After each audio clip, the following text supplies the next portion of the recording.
ஒரு கணவனும் மனைவியும் தினசரி காலையில் ஒன்று சொல்றேன், எல்லாரும் நல்லா புரிஞ்சுக்கங்க. இது கணவன்மார்கள்லாம் ரொம்ப பெரிய விஷயமா இருக்கு நான் சொல்ற விஷயம். வீட்டுல ஐஸ்வர்யம் பெருகணும்னா காலையில எந்திரிச்ச உடனே 2 கரங்களால வீட்டுக்காரன் காலை அமுக்கி விடணும். இதுக்கு நான் விளக்கம் சொல்றேன், ஏன்னு சொல்றேன் கேளுங்க. மங்கையரின் கரத்துல யார் இருக்கிறார்? சுக்கிரன் இருக்கிறார்.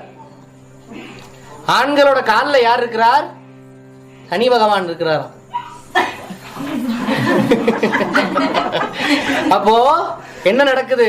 காலையில விடிஞ்ச உடனே அவர் எந்திரிக்கிறதுக்கு முன்னாடி அவரை தொட்டு நமஸ்கரிச்சுட்டு காலை அமுக்கி விடுங்க. சும்மா ஒரு 2 நிமிஷம் திட்டிக்கிட்டே கூட அமுக்கி விடுங்க, தப்பு இல்ல. காலை அமுக்கி விட்டீங்கன்னா என்ன நடக்கும்?